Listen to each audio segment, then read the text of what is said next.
Welcome to this explainer. Today we're diving into some really fascinating research from Dr. Sudhyendra S.G.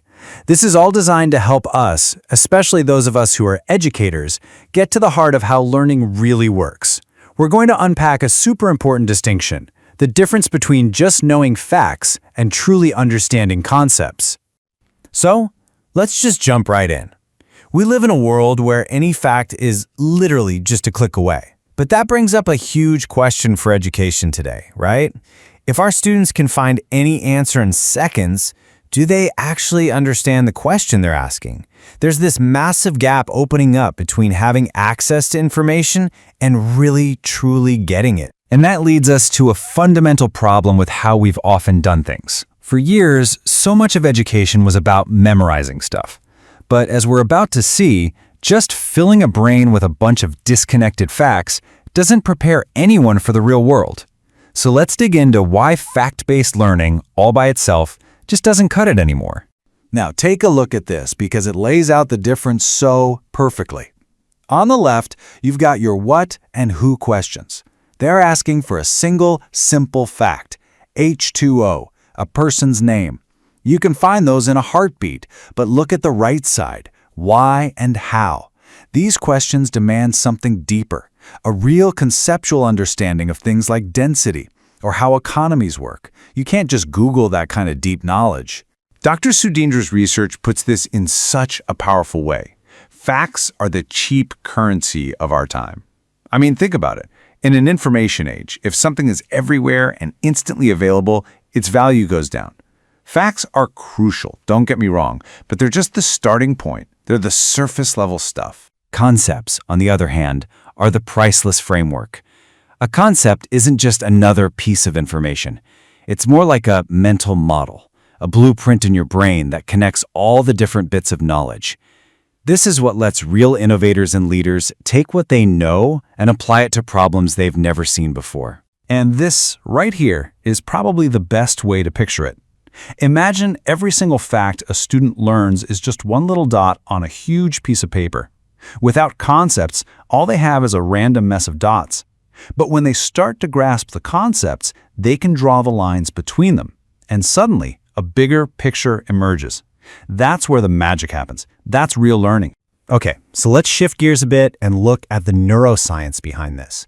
Because this isn't just a nice educational theory, it's actually wired into our biology. There's a real scientific reason why our brains are built to hang on to concepts way better than a random list of facts. So your brain makes this really important distinction between recognition and recollection.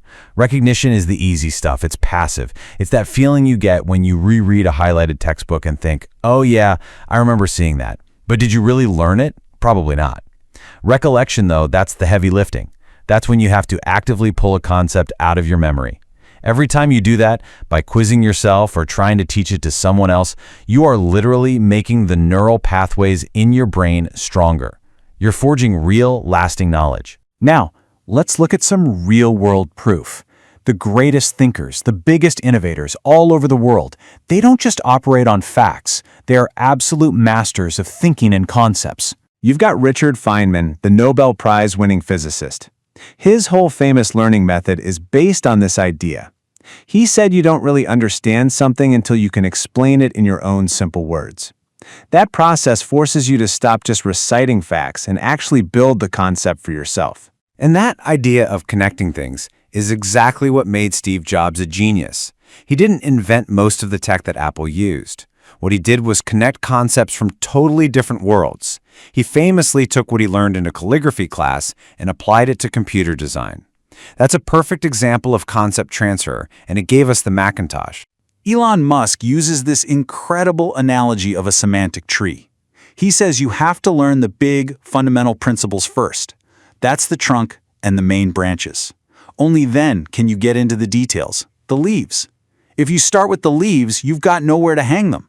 That's how he's able to master such different fields, from software to rocket science. He always starts with the trunk. And you see this principle all over the globe. In India, Dr. APJ Abdul Kalam was a leader in aerospace because he mastered the core principles of propulsion. He wasn't just memorizing equations. In business, Ratan Tata built an empire by focusing on deep concepts like trust and design.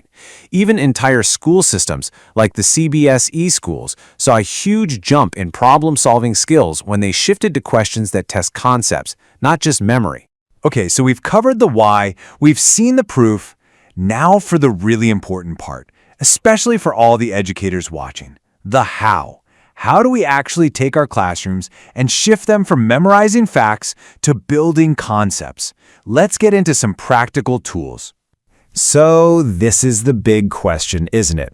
How do we create that space where our students become active builders of knowledge, not just, passive buckets for information? Here are 5 really powerful strategies you can use. First, the Feynman Technique. Just have students try to teach a topic to each other. Second, concept mapping. Get them drawing diagrams to visually connect ideas. Third, Socratic questioning. Just keep asking why. It forces them to go deeper. Fourth, trunk-based learning. Structure your lessons like Musk's tree, starting with the big ideas.